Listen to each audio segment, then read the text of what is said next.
When we do not have sodium, potassium, magnesium, calcium, when we don't have these things to help water get into our cells, water sits outside the cells.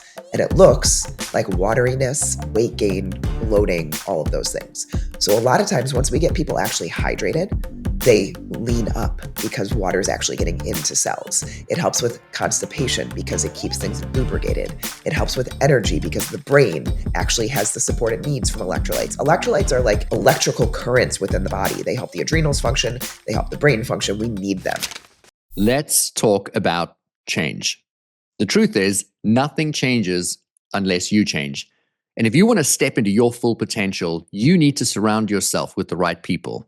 That is exactly why I have created the InPowered Life community. Within this community, I'm going to be teaching you the exact same mindset and energy practices that I have taught my clients that are paying me well over six figures, including CEO owners of billion-dollar organizations and professionals at the very top of their fields. You're going to get access to 2 live virtual calls every single month with me where we're going to dive into mindset, energy practices, spiritual principles that are going to help you thrive in every area of your life. Can't make a call? No worries. We're going to provide you with a recording so that you can catch up anytime. Plus, you're going to have the opportunity for direct coaching from me and to learn from incredible guest speakers who are going to share their best practices and growth.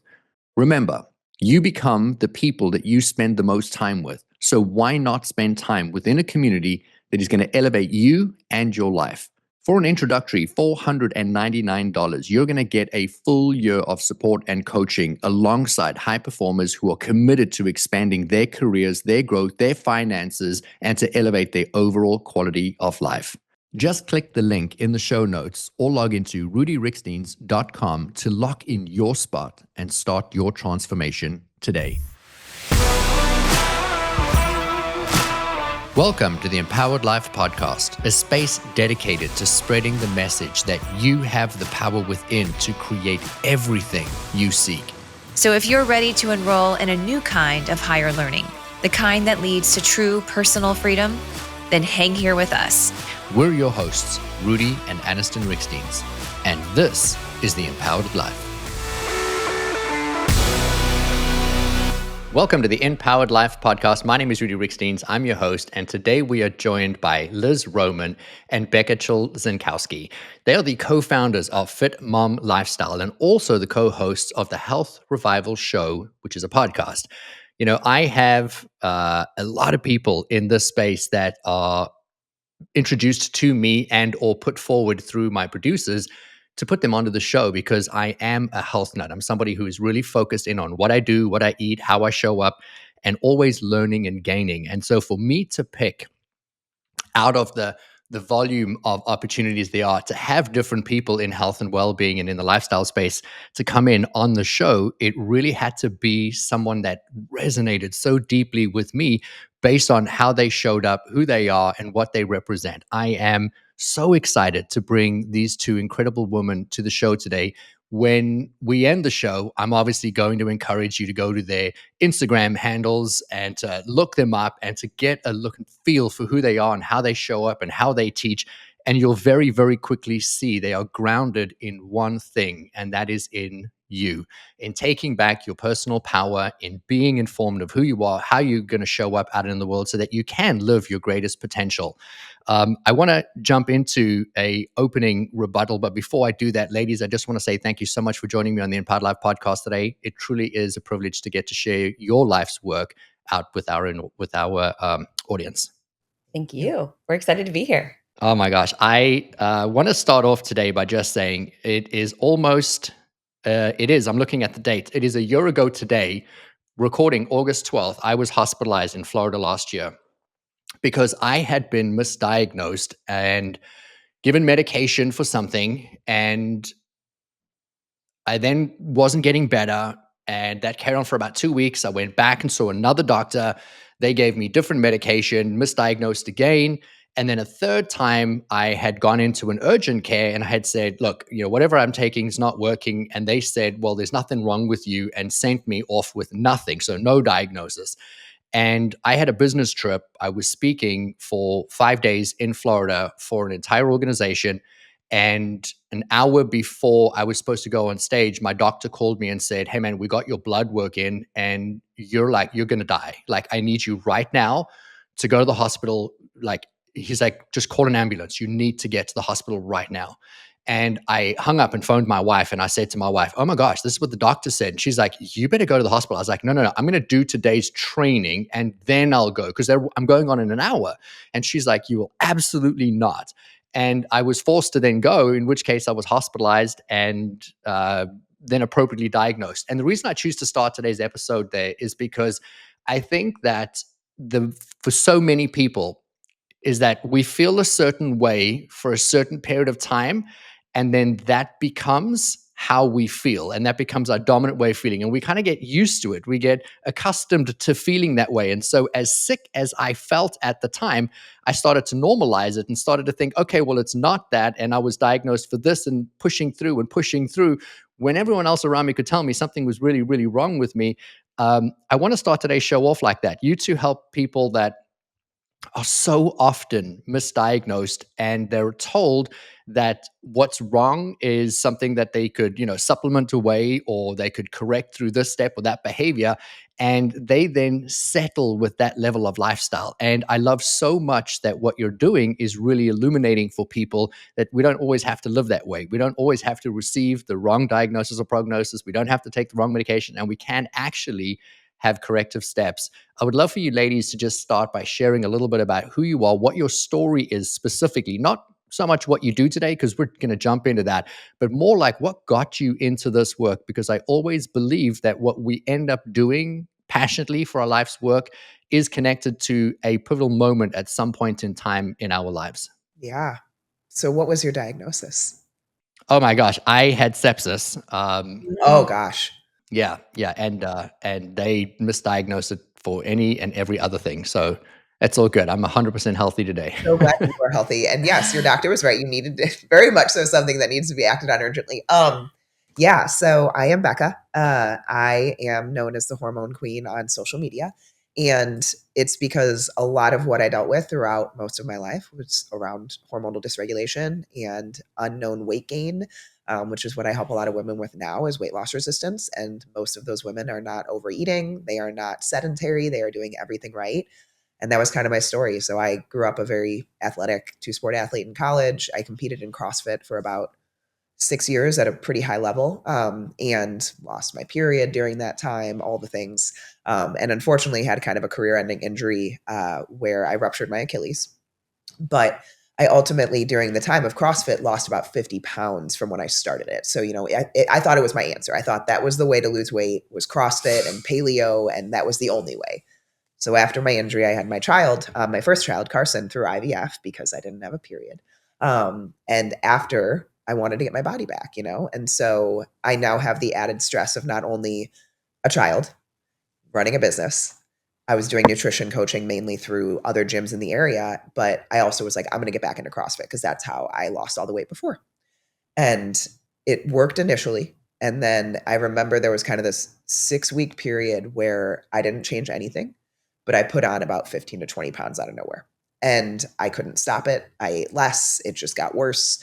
And so not only could I not fix myself in that time, but I was also working with all of these women in their 30s and 40s in these challenges that were doing everything right. They were following my protocol. They were eating anti-inflammatory. They were removing gluten and dairy and calorie deficits, and their body wouldn't respond. And I couldn't figure out why. I was like, are they not following what I'm telling them to do? And they just could not drop weight. And so because I don't like not having answers and not being able to help people, it kind of pushed me into this functional world of female health and hormones and understanding how our hormones play such a big role in not only weight loss resistance, but more so inflammation. And how most of these women were not carrying all of this extra fat. Like, sure, there was some body fat to be lost, but most of them were just swollen. They were swollen with water from an immune system and inflammation that was so dysregulated. And it's why calories weren't hitting it, why exercise was making it worse. And so that kind of led me into where I am now, which is in the functional world as a practitioner, helping women through that perimenopause, kind of mainly through that perimenopause stage, because it's a period of time that triggers the immune system so drastically and then triggers inflammation. And so it causes all of these symptoms to worsen. And a lot of people think it's hormones, where it can be a piece of it, but a lot of it more so is deeper than that. And, that's what we help women kind of understand and uncover and fix. So that's my story. But very different than Liz's story. Yeah, very different than mine. So I'm Liz. On social media, you can find me at the Poop Queen. And that name came about because I was chronically constipated for 8 years. So Rudy mentioned earlier, many women get these diagnoses and they're like, cool, I'm going to take a pill, right? I'm going to take that thyroid medication or maybe that birth control or whatever it might be. And they think that's going to solve the problem. If we backdate my story to my childhood, I was diagnosed with children's rheumatoid arthritis. I was immobile for a period of time on heavy dose steroids.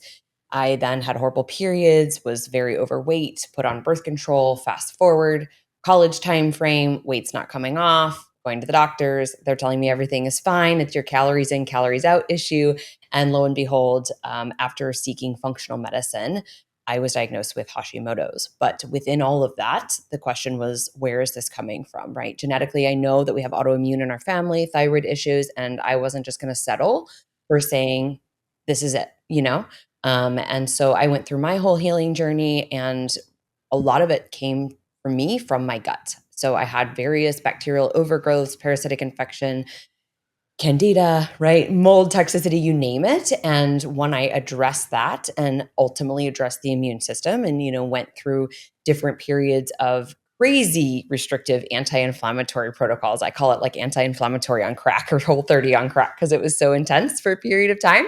I got my life back. And with that, the weight dropped off. I was able to get rid of skin issues, brain fog cleared up, and I was, a completely different person. So that's really what got me into functional medicine. And then obviously the women that I primarily work with are those that have had a lot of chronic gut health issues. So I come at it from a little bit different aspect in terms of your symptoms that you accept as normal are far from normal.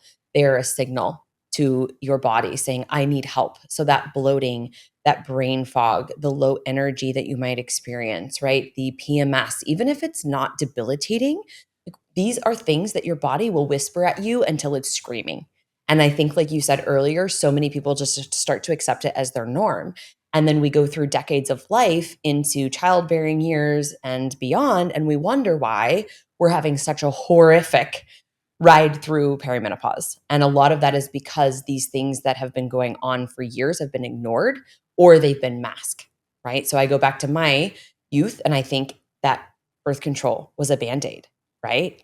All of the things that my body was trying to tell me, the immune system, these flares that I was having, the attack on my joints, the attack on my thyroid, it was my immune system saying, hey, I can't respond appropriately to the environment, and everything that you're putting in is inflaming me, because I was doing Weight Watchers and all of these other slim fast shakes and like any diet food you could imagine. I probably bought it and tried it because I was so desperate to lose weight. And so we have a little bit of a different journey, but it ultimately led us to the same place where we're addressing the root cause for women and really helping them understand you don't have to live this way and you deserve to have a life full of the things that bring you joy in your day and to move about your life in a way that serves you best. So you can travel, you can be with your kids, you can get on the floor with your grandbabies, right? Like you can do all of these things that maybe social media or society is telling you, like, oh, you need mommy juice or it's the mom brain or whatever label they've put on it.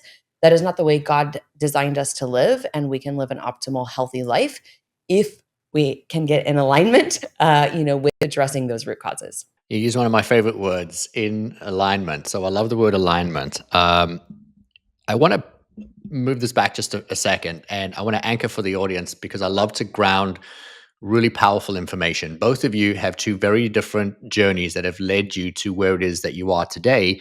And neither of you would be the sum total of the part if you both didn't have your experience and you also both didn't come together. Obviously, addressing hormone and addressing gut health is so powerful. But if we only address the one and not the other, we wouldn't be able to have the holistic picture, which is what clearly makes the two of you in your practice so successful. I would love to know from either of you, what is the most common thing that women have or complaints they have when you meet them? And if you could speak into, because you alluded, both of you, to what is it like on the end of it. But you use terminology that somebody that's literally sitting in the pain, they can't connect to what does I don't have brain fog feel like, because we can have an idea of it, but not unless you've actually come out the other side. And I'm speaking from experience where you're like, oh my gosh, like I have such clarity, like my mind is awake at 4 a.m. It's like a different experience. But if you've never had it, then how would you really know what the benefit is? The reason I'm asking the question this way is people need to understand what is truly in it for them in order for them to do anything in life. And so to seek the help is going to take a level of vulnerability. It's going to take a level of openness. It's going to take a commitment from them. And then they're going to have to do some things they've never done before. But the payoff is so good. But we first really need to be able to identify here's what's wrong. And so I would imagine that a lot of people that come to you come with very similar complaints and then similar, I want to say solutions that have been band-aided, but what would really be the end result benefit that would move somebody that's listening to this to say, oh my gosh, you know what, I really do have that. I have struggled with that. I am taking that, and this is what I can benefit on the other side.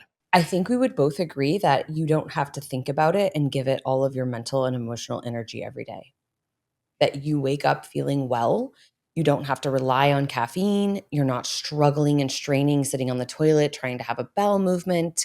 You can have food that is nourishing and your body is absorbing it silently. So I always say digestion should be a silent event. We're not having bloating, gas, crazy noises, or abdominal pain, right? Heartburn, acid reflux, GERD, those types of like symptoms. But from a work perspective, I would say that, your mood is pretty stable. Sure, if you have small children, both of us have small children, they like to push your boundaries sometimes. Or if you're running a big business like we do, we're putting fires out all the time. So there's going to be some emotional triggers, of course, in your day, but you can handle them without like totally going off a cliff. But you can also stay focused in your work and you can be productive and not walk into rooms wondering, why the hell did I come in here? Or forgetting, your phone that's in your hand, right? There's so many things that I hear from moms, and I've been in that place too, if I'm sleep deprived or different things. But I would say that bottom line is you move about your life in a way that feels really good, and you're not giving a lot of mental energy or emotional energy to being stressed about a symptom, being worried that I won't be able to think during that presentation I'm giving today, or being worried that I'm going to crap my pants if I go on an airplane, or whatever, the case might be. So I'll let Becca weigh in there, but I think the mental and emotional energy that women give to these symptoms when they're so sick robs them of their life. Yeah. For me, all day, every day, I focused on how I felt physically in my body. Like it was, my stomach feels tight in these pants, or I walk by a mirror outside and I look and I just have all of these negative thoughts in my head of what I see. And then that transfers into, I don't want to be intimate with my husband when I get home at night. I feel lack of confidence in myself. I don't like going shopping. I don't like putting on a bathing suit. Like I don't like all of these things, and how much time and effort and, like Liz was saying, mental energy in my day was put towards that and taken from other things, like being present with my kids, like having a good marriage with my husband, like putting time towards, the business and helping the business grow. I focused so much on how I wasn't happy in myself and in my body that it took from everything else. And that's how it showed up for me, is like I would wake up and I would step on the scale and it would immediately be like, oh, I'm up a pound from yesterday. What did I do differently? Right. And then I would go to try on clothes and I didn't like how anything fit. I would try to go and shop for an event and I didn't like anything. And it would just be this spiral every day in my mind of, what am I doing wrong? I feel like I'm doing everything right. And then I snap at my kids easier. I feel like I don't have as much patience or confidence in my clients. And so it really turned into, I was so all consumed. And I think so many people are as well. And then, like you said, a lot of people normalize it. How many people we've talked to that are like, yeah, I just have to know where the bathroom is when I go to a restaurant. It's like, no, no, no, that is not a way to live. Or you don't even go to restaurants and eat at a restaurant because you're so terrified of the repercussions that are going to happen from it, right? And so we almost cater our lives to our symptoms so that we can live in our day to day, but it is not an optimal or happy way of living. It's just, I survive. I get through my day and I survive. And then we look back and we're like, I don't know the last time that I was happy or smiled or felt confident, right? And to be able to hear things from our clients, Liz hears this all the time too. I got a message yesterday that my client who's in her 50s was like, I feel better than I did in my 30s or even 20s. Like the things that I didn't realize could happen have happened. My husband says that he has his trophy wife back. Like all of these things that should be for everyone, very few people have because we've just accepted. So what are the most common ailments that people have when they walk through your doors? I think they're probably a little different for Liz and I just because of our platforms and what we discuss. For me, I see the most is unexplained weight gain, depression, and brain fog. Those are the three big ones. Like I call them like they're the three pillars of perimenopause that every woman seems to have at least two of those three when they're going through that time is like, I gained all of this weight in my belly. I don't know where it came from. I'm not doing anything different. I feel like I can't focus at work. I can't remember things. And I feel like I have this awful low mood or moodiness, like anxiousness, depression, kind of back and forth. Those are the three big ones that I always see. Yeah, obviously on my side of the house, it's going to be more digestive symptoms. I would definitely say fatigue, right? These people are just exhausted. They're not absorbing their nutrients.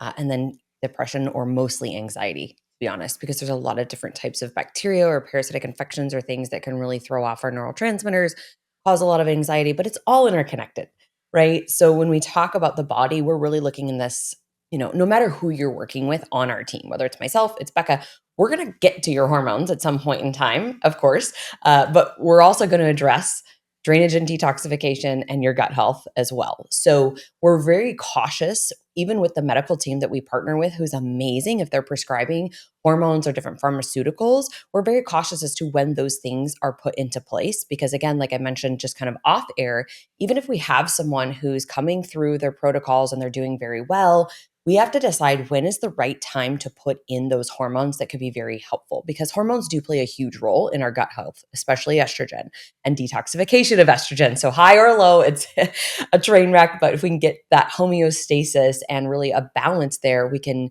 heal much faster. So I have the hormone side of I need them to be balanced so that my gut healing protocols can be as effective as possible and we can maintain those results, right? I'm not just looking at how am I managing, and neither is Becca, but how am I managing menopause symptoms, right? Because those symptoms there's a reason for that. There's something that it's trying to tell you. And I think that it's very challenging for, the person who's listening to this who says, I have all of these symptoms. They're all interconnected, right? So that depression or anxiety, that brain fog, that fatigue, the constipation or the diarrhea, guess what? Your hormones can impact all that too. So it all matters. And this is why when we take on cases, the first thing that we do is we look at 320 symptoms. We're looking at all 11 systems of the body. We're doing comprehensive blood work so that we can see what are the big boulders that we need to move and, tackle first so that we can get in and start doing the deeper healing work. And then when's the right time to bring other supports on board in terms of, maybe that hormone replacement therapy or whatever, peptide it might be or other pharmaceutical it might be. Really kind of depends upon the case. But I would say those are certainly the top 5 symptoms if you combine the two, and they're very interconnected, right? She's got clients that are very low estrogen that deal with chronic bloating and digestive issues because estrogen is important for many things in the digestive tract. And I mean, we could talk about it all day, but it's one thing that I think when you go to other practices and they're just looking at your gut, they're missing a big piece of the picture. Or they're just looking at your hormones, they're missing a big piece of the picture. We have to remember that God designed us to have everything work synergistically in the body, not in silos. Hey, it's Aniston Riekstins here, and I want to ask you, have you ever wondered if there's more to your life and work than what you're doing right now? What if I told you that the universe is hiring and you were born to fill a role that will bring you true purpose and success? In my new #1 best-selling book, The Universe is Hiring, Discover the Role You Were Born to Fill, I'm going to show you exactly how to step into that role. This isn't just a book full of inspiration. It's a roadmap to help you start shifting into a more fulfilling life right now. You'll get clear on your unique purpose, learn how to align with your strengths, and take actionable steps towards the career and life that truly light you up. If you're ready to make a change and start living the life you were meant for, grab your copy today. Available anywhere you buy your books online or click the link in the show notes. I I'm going to touch on what you just shared again for the benefit of the audience, because it's the second time now you've referenced God and how God's created the human body. And I love that because in our natural state, the body should be in perfect health. And for so many people, especially in Western medicine, we are band-aiding something and not looking deeper into. With 94% of illnesses actually being emotion related, we should be able to tackle it from every angle, not just saying medicate. I, while you two were sharing, each of you conjured an image of somebody in my life, one from my past and then one that was more recent. And I'm going to share both of them very briefly as set up to my next question. I dated a girl when I was in high school who pooped once a week. And she would say that that was just her norm. And I was like, there's nothing like that's not normal. Like, what do you mean? Like, how do you even feel once, like, where do you put it? Like, I had all these questions. And she just said, it's the way that it is. And she's like, it's what my mom's like. And my grand was like that. And it's literally just what she was used to. And I heard her say that to me in my mind while the two of you were sharing. And then the second was a dear family member who's really close to me. She's a wonderful human. And I was talking about one of my protocols because I am so particular with what I put on my skin, what I bathe with, my shampoos. Everything has to be clean and perfect. My water, and like I'm over the top. And I remember saying to her, "Well, you really need to do this. Like, you have to stop doing that." Like, and I was preaching in my kitchen counter, and she lovingly put her hand on me and she said, "I'm so happy for you," meaning I'm not interested in what you're doing. Good for you. And that was my cue to like, okay, enough. Like, stop preaching. People listening to this are going to be having symptoms like my ex-girlfriend, and they're going to think, good for you. I mean, that sounds wonderful. And I would love to really get them to shake things up, literally, figuratively, and physically, to create a shift or a change in their life. But I also feel like people need that little additional nudge, motivation, and or understanding. And so my follow-up question to either of you or even both of you is, what could be something that somebody right now, regardless of, because you haven't met them, whatever diagnosis they're going through, what would be just a few key things that they could implement right now, today, starting at home, where they could start to see, okay, wow, those recommendations really made a difference, and that could potentially be the door opening for them to cross the threshold and to reach out to you or to learn more about functional health? I have two. I was going to say, I've got a couple. I'll let you So, start. number one is better hydration, because most of the population is chronically dehydrated, whether they are not drinking enough water, whether they are drinking too much coffee, which is a diuretic, or they are not including electrolytes. So, when we do not have sodium, potassium, magnesium, calcium, when we don't have these things to help water get into our cells, water sits outside the cells. And it looks like wateriness, weight gain, bloating, all of those things. So, a lot of times, once we get people actually hydrated, they lean up because water is actually getting into cells. It helps with constipation because it keeps things lubricated. It helps with energy because the brain actually has the support it needs from electrolytes. Electrolytes are like electrical currents within the body. They help the adrenals function, they help the brain function. We need them. And a lot of people, I think we're getting better and better with like LMNT and Relight and all of the great companies out there, Buoy. But in general, most people still don't know much about them. And so hydration is number one to me. Two, I'm going to say sleep, but that should be a given. I mean, like, when you do not sleep, you do not detoxify via the brain. You do not get the lymphatic fluid that rotates through the brain that helps clear toxins and helps the brain basically reset every night, which creates all kinds of issues with blood sugar, metabolic dysfunction, brain fog, energy. Like, it's just a given. I feel like that one I have to say, but it's not one of my top two. The other one that I give a lot of times, that I think we have turned into a society that eats constantly throughout the day, but doesn't eat very much. And so we graze. We take, especially females. Men aren't as bad as this as females are, but we graze. We take small bites of things. We have our coffee in the morning, which probably has calories in it because we put all the things in it. We maybe have a small lunch, then we have a big dinner, and then we eat after dinner. Versus giving yourself time between meals to allow, one, blood sugars to regulate back down. So you're not constantly elevating blood sugars every time you eat and then constantly elevating insulin and dealing with inflammation, insulin resistance, and metabolic dysfunction, weight gain. But two, you need that time between meals to digest. If you are not giving time for the digestive system to push food down through the digestion, you're going to end up with bloating and constipation and food backing up and reflux. And so we usually say a good rule of thumb is about 12 hours minimum overnight, and then about 3 hours between meals. And having the meals obviously be balanced with all of that. But those top two for me, because I see a lot of blood sugar dysregulation and inflammation and under eating. So the, eating regularly throughout the day, but keeping those intervals between the food. All right, I'm going to give you 3. And I'm going to tell you right now, you're not going to like these because these are challenging. Number 1 is that you have to stop being the victim and you have to believe that you can heal.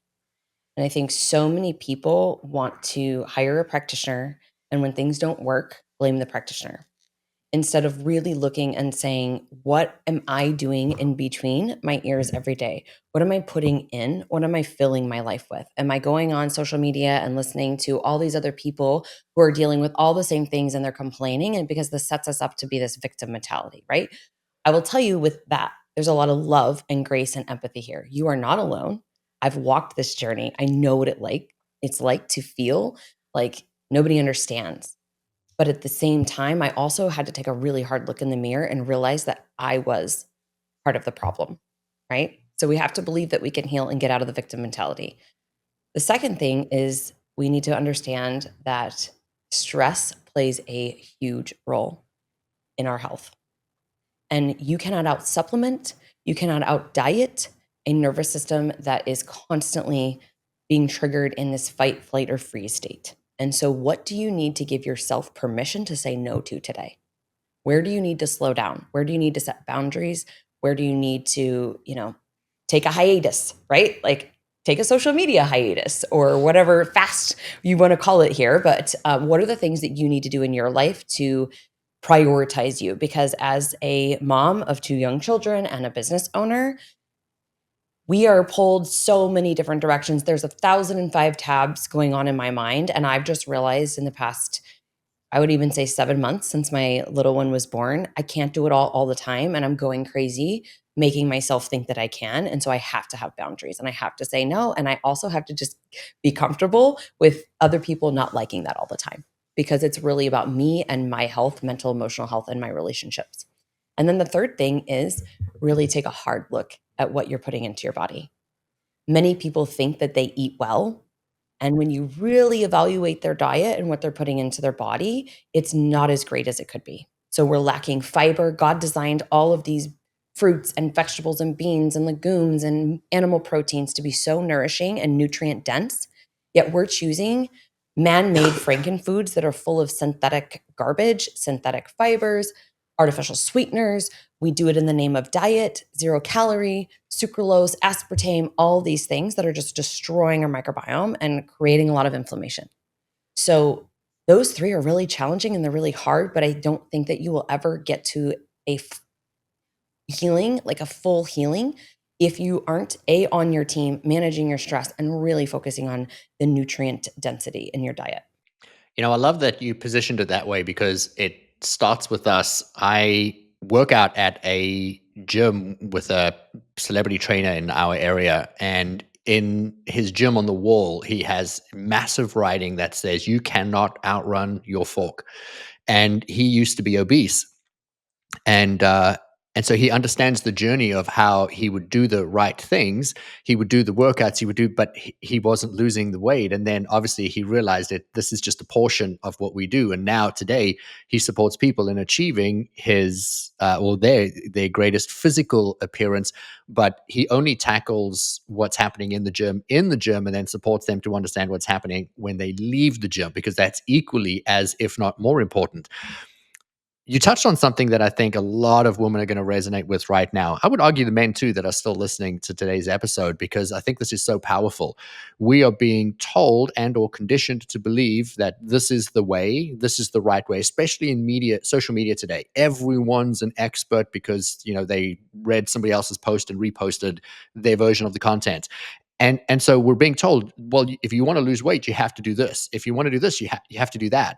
And I was thinking of my wife, Aniston. She loved HIIT workouts and she was always getting her sweat on. And the more she sweat and the more she lay on the mat in the gym afterwards and like so debilitated to get up, the more she felt like, okay, I've earned, my dinner, I've earned my ice cream, I've earned my couch time. But it was the worst possible thing for her body. So what would you say to somebody that right now is, and I'm going to go ahead and call it the grind, they're grinding in whatever direction, they're doing something, but they haven't paused to ask, is this actually meant for me? And then what resources would you ladies have to kind of point somebody in saying, well, here's how you can educate yourself on what kind of workouts you should be doing, or what kind of food you should be eating, or what kind of downtime you should be taking? Because again, you mentioned beautifully, Liz, that sometimes we just need to say no. And it's no to somebody else. It's no to a commitment. It's no to ourselves. It's no to, in my case, the ice cream at night. It's what is that thing? But we don't know where to start. I'll let Becca take this on the grind because she Yeah. walked this path, and I have too, in a different way. I was not a CrossFit athlete, but we both actually, let's tell Yeah. our story about 75 Hard a couple of years ago, because Yeah. we decided to do this mental challenge together because we're just We type A personality, Yeah, right? we're a little type A. I like to challenge myself and I like to push my limits. And I, for a very long time, like to not listen to my body. So we both did 75 hard together. It was after I had my second child, Taylor, who's now almost 4. And it was in the first 12 months that after I had her that we started it. So 75 hard, for those that don't know, is a really cool challenge. It's supposed to be a mental fortitude challenge, which I do think it is, but it is 2 45-minute workouts per day. One has to be outside. It is reading 10 pages a day in a book that is not fiction. It is Gallon of water. a gallon of water a day, following a specific diet that you decide on that needs to be, healthy macros, whatever it might be. Is that it? Yeah. Yeah, I think that's it. So Liz and I also aren't like, take it easy. A lot of people use the 245 workouts where like one's maybe a walk, one's a stretch. We were like, no, one of them is a workout. And it worked initially for me. I got very lean, but I also got very depleted. And then after that, I was, again, after my second child, tried to get back into a lot of the CrossFit competing. And I was like, well, if I just eat enough, I just need to fuel my body right. But I just had so many other stressors in my life. And I kind of use the example of a soundboard, right? You cannot put all of the markers on a soundboard all the way up. And in terms of your life, you cannot run a business, be the best mom, be the best wife, do all the HIIT workouts, be in a calorie deficit, like do all of these things all at the same time and expect your body to keep up. And so for me, what it turned into is when I would go and push in the gym after calls back to back to back all day long after picking up the kids, both of my little kids, which require a lot from me. I was joking, my husband this morning, both my kids came downstairs. I'm getting over a little bit of a cold, and both of my kids just latched onto me, and my husband's in the kitchen and they're like whining, crying at me. And my husband's like, what's that like to have both children just want you all the time? And he's like, I don't know what that's like, because my kids just are all constantly at me, but they require so much of you. And so I actually started getting extremely bloated after my workouts. I started holding on to more and more water the harder I would work. And how I explain it to women is now I just do strict bodybuilding. And for me, that's the right balance, because I have too many other stressors in other areas of life that I cannot tolerate the nervous system stress that full body high intensity workouts create. When I isolate this stress to my muscle bellies, right? A leg extension machine, a shoulder press machine, a lat pull down machine, I am doing much less central nervous system stress, and I am doing more muscular stress. So I can get the muscle to develop and grow, but I'm not stressing my internal nervous system that's going to stimulate inflammation, that's going to stimulate other symptoms and issues. And for me, that had to be the balance, because every time I tried to do the hits that I loved CrossFit when I did it. I loved how it made me feel after. I would just see more and more perpetual inflammation, weight gain, other symptoms pop up, because my body was like, hey, you have way too many stressors everywhere else. Like, you can't also do this stressor. I could when I was 20, when I didn't have any kids and I didn't have this huge business. But now I have so many other things on my plate. And even though in the moment it made me feel good, quote unquote good, right? I was on the ground with that metal taste in my mouth, good, whatever that is. But at the end of the day, it was making me worse. So I think a lot of females get that false feeling of this is working because they see their Apple Watch give a number of calories, they feel the sweat, but then they go home and they're like, I still have this big belly. I still have this brain fog. I still have this weight that won't move. I'm still constipated, right? I'm still bloated. I can't tolerate more and more foods. So is it really working? Or is it just making you feel good in that moment so you think it's working, right? So that was kind of my Yeah. experience And with I it. would say to that, so to be actionable here, number one, we have to really give ourselves permission. This is a mind battle. When you go from grinding to allowing yourself to pay attention to your recovery and how your swelling is, what the weight, on the scale is doing, because some women will see 2 to 3 pounds of water fluctuation when they're really sore, right? They've pushed really hard. So, what I would really encourage you to do, if you are somebody right now who's going, Beck and I used to own a gym with my husband. She used to manage a gym.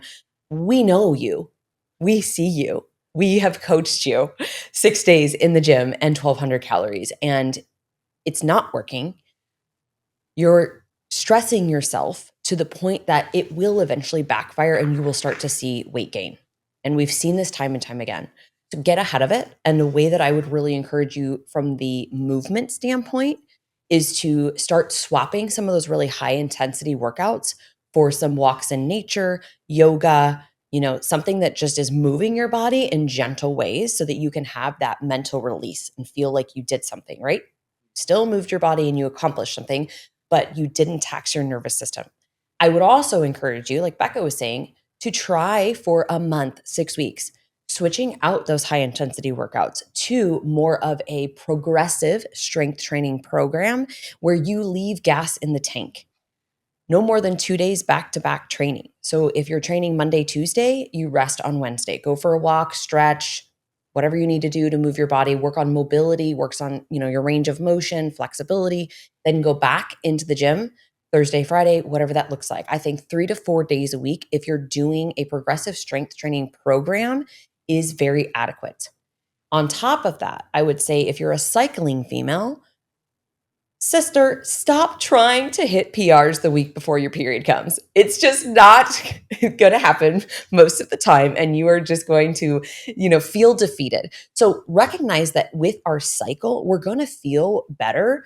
Usually week 2 and 3, somewhere in, right after our cycle has happened. And then we're going into this ovulation where we get a peak and a rise of all hormones. That's the mid-month time frame where you do maybe want to push harder. You've got more gas in the tank, lift heavier, hit that personal record, but then start to teeter it back and go into more of a deload. And women just don't understand unless they have a really good personal trainer or somebody in their corner giving them permission that it's okay not to grind 6 days a week in the gym. And I promise you, if you do this for 4 to 6 weeks, you're going to notice that your body is probably going to look better. Your body composition, again, assuming that your hydration, your sleep, your nutrition is all in line, you're going to probably get better results. You're going to look leaner. You're going to probably get stronger because at the end of the day, those HIIT workouts, whether it is F45, Orange Theory, whatever the modality might be, if you're not getting under heavy load progressively and you're continuing just to go as fast as possible, as many reps as possible with a 10 or 15-pound dumbbell, you're not building muscle. And I know people don't want to hear that, but that's the God honest truth. My wife was 44 years old when she started cycle tracking. And I'll never forget her sitting with me saying, how is it that this isn't common knowledge? She's like, I'm a different person. I understand when I'm creative. I understand when, I am receiving inspiration, when I can work out, what kind of workouts I should do. And so we were going to the gym the other day and she woke up and both of us got ready. And then she came down, she said, I'm going for a walk because I just started my period. Then she's out the door. And so our workout schedule for the day changed. But I don't think so many people are even aware that some of these tools are available or who you can be when you follow something simple, because it sounds so complicated. Like, good Lord, we have enough things to track now. As a woman, you have to track your cycle too. But it opens you up to so much information because there is an ebb and a flow in everything. The same way the ocean comes in, the ocean wave has to pull back out, and your body's doing the same. This is going for men and for women, but there are obviously incredible resources available. I know that my challenge today is so tough because I've got the two of you, both of you incredibly knowledgeable, creating tremendous impact in women's lives. And I'm trying to get a breadth of a little bit of everything so that the majority of people really benefit from this episode, so that they're interested in clicking on your website to learn a little bit more. And so I cannot dive deep into every topic, but I know that when they go to your socials, they're easily going to be able to do so. But I do want to ask a question of each of you. And so, Becca, I would love for you to talk a little bit about maybe how women go through these hormonal shifts when they are becoming, premenopausal, and how disruptive that is to their metabolism. And what are like some simple things that they can do that can ease this transition period? I mean, is it even possible to go through an easy menopause? Like what kind of steps could you give somebody just to really create an easy transition through that period? Yeah, it's a great question. So I don't know about easy. I think easier, because the hormonal fluctuations are going to happen for every female. And when they happen varies greatly. And it's happening earlier and earlier, as early to mid 30s for a lot of women. And a totally different topic for another podcast. But I think because of birth control, because of all the environmental stressors that we have nowadays, because of all of the chronic stress that females take on, we're just getting launched into lower hormone states earlier on in life. So they're experiencing perimenopause symptoms a lot earlier. But essentially, when you hit around 35, your progesterone starts to just linearly decline. And with that decline goes sleep, because progesterone helps to produce GABA in the brain, which is kind of your calming, sedative neurotransmitter. And then estrogen starts to become more dominant just as a byproduct, because progesterone linearly declines. Estrogen kind of goes on this roller coaster of being stimulated, but then ending up low, being stimulated again. So a lot of women go through high and low estrogen symptoms throughout that time. They'll have breast tenderness, they'll have bloating, they'll have weight gain, and then they'll also have vaginal dryness and brain fog and joint pain, all low estrogen symptoms. So it can be very unpredictable. So what I typically recommend for a lot of women, just as like an easy, these are some things to focus on. Absolutely managing sleep and reducing stress where you can. So I think exercise is probably the number one that I talk to most women about, because a lot of women go into this phase thinking I have to work out harder, I need to add in more HIIT sessions, all of that, and it's just going to make it worse. So pulling back stress is going to keep inflammation lower. It's going to keep the immune system a little bit less triggered.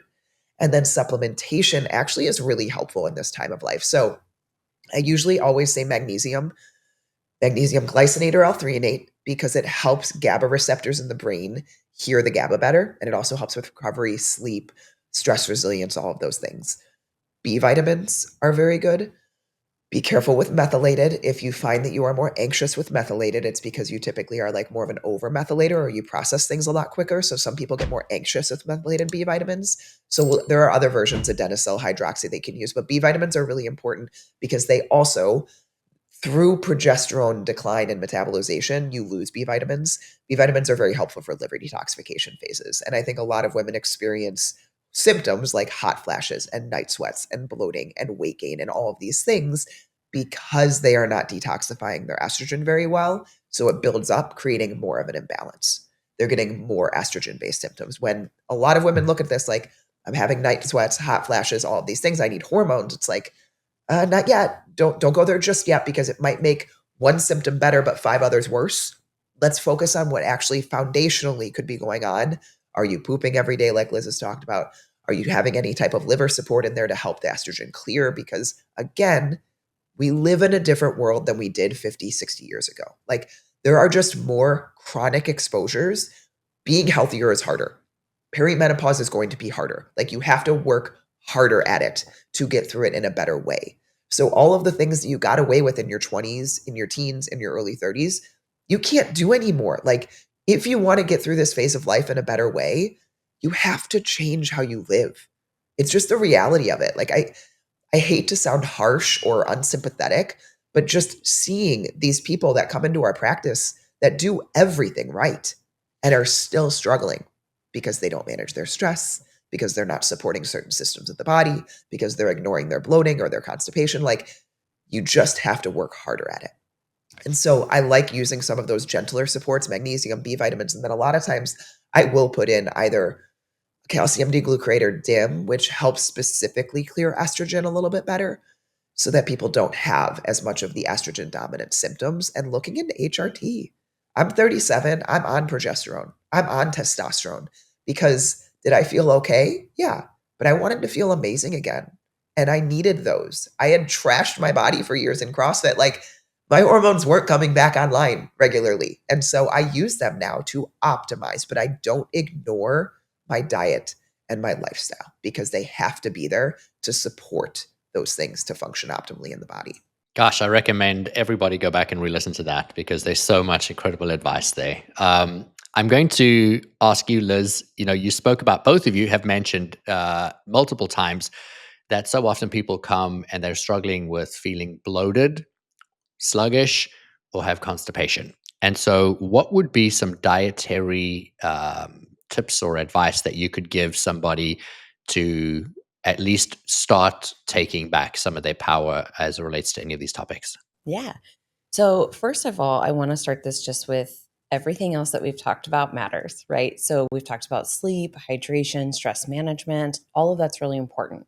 When it comes to your digestion and you want to get really specific, I think that number one, we have to focus on eating hygiene. And this ties in with stress. We live a go, go, go life, right? How many of you woke up this morning and sat down and ate breakfast at your table? Or did you take something in the car or stop at the drive-through and you're eating while you're driving, right? Like I remember when I worked in corporate, I'd go to Starbucks every day, get a breakfast sandwich and a coffee. No wonder I was over 200 pounds, And so I think that we have to come back to eating hygiene in terms of sit down with your meals, chew your food really well, try to get calm, and don't have a lot of liquids with your meals, maybe 4 ounces or so, but you don't want to dilute your stomach acid. If you notice that you get bloated right after you're eating, this can be a sign of low stomach acid. So maybe you want to support with things like apple cider vinegar or maybe some betaine HCl. On my Instagram, I talk about low stomach acid all the time. Lots of free resources there for you to address that. If you're bloated 2 to 3 hours after eating, this could be that you need pancreatic enzyme support. So you might try some bitters or some digestive enzymes with your meals. Generally, bitters are taken before your meal. Digestive enzymes or even stomach acid support would be taking mid-meal. Again, support on my Instagram with a lot of free guides. If you find that you are bloated after like high fat meals, then maybe this is an indication, or even if you're really constipated too, that we need to support your bile flow. So liver gallbladder support can be very impactful here. We can, of course, start with things like bitter foods with arugula or citrus. I always tell my women, if you're really constipated, start your day with a little warm lemon water, pinch of sea salt. I like to do fresh lemon squeezed in there, that acidity coming in. One, you're going to get stimulation for digestive juices and bile flow, supporting detoxification as well as motility. But two, you're going to get hydrated because we've just put in some water and some mineral salt. So that can, be very, very helpful for a lot of people. If you find though that you are chronically or, continuously getting more and more bloated throughout the day, then we're thinking that there is probably some level of infection here. This is generally associated with things like small intestinal bacterial overgrowth, and that's going to be pretty extreme distension. Like they look 3-6 months pregnant, at nighttime compared to when they did in the morning. And so then I would really encourage you take a detailed record of what you're eating, your food and your mood journal.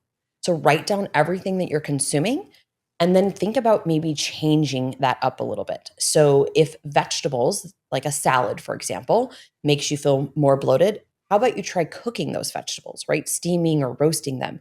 I'm not a big believer in just wiping out all of these food groups for people, right? Low FODMAP diets or specific carbohydrate diets can be very helpful in cases of small intestinal bacterial overgrowth as we're going through an acute phase. But I see so many people just living this way. And it's not the food, it's the bacteria and it's the microbiome and nutritional deficiencies or inflammation that we need to address to clear that up. And then you can bring those foods back in and be nourished. So, depending upon when you're experiencing and what severity you're experiencing that bloating, those would be kind of the first places that I would start. But really, you can get a lot out of that food journal if you give it, to yourself pretty detailed and then try to go back for about 3 days, because many people also don't realize that the immune system's response in terms of joint pain, back pain, brain fog, insomnia, or sleep can be even like 72 hours delay from what you ate a few days ago. So do it for at least 3 or 4 days and then go back and kind of evaluate and look and highlight, hey, I was really gassy here. Oh, I had broccoli or Brussels sprouts or asparagus or whatever. I felt really full and tired after this meal. Oh, I ate a big steak and I was in a rush and I didn't think about chewing that very well. And also, stomach acid is very important for breaking down protein. So I got bloated right after. Maybe I'll go to Liz's guide and support stomach acid. So there's just so many things that the body can tell you. And if you pay attention to the kind of the time frame, you can start there. But again, we're going to consider all of the other things going on within the terrain. So nose to tail within the microbiome, including estrogen and the recycling of estrogen in the gut and liver. The gut and liver axis is very intimately connected. Most of the time, I'm looking at a chronic constipation or urgent diarrhea case. I'm actually looking at other things going on in the liver gallbladder and improper bile flow, not just a gut motility or bacterial overgrowth issue in the microbiome.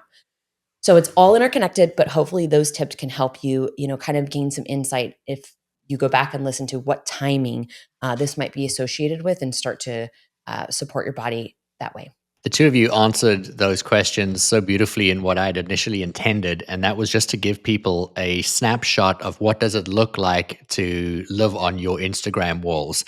So again, Liz is going to be the poop queen, which I absolutely love the play on words, and then the hormone queen. And I want you, and I'm encouraging you as the audience, to go in and just peruse these pages, see what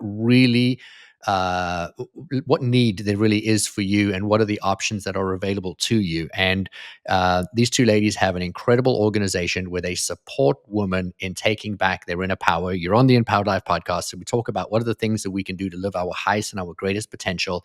And Fit Mom Lifestyle is really about you either working hand in hand with somebody remotely who's going to be able to march you, whether that is through a 6-month or an 8-month process, for you to get back to living your highest and your greatest potential. We're going to put all the show notes, the links to their Instagram pages, to their website. And you can go in and peruse, read the reviews, and then obviously schedule a call if you so choose.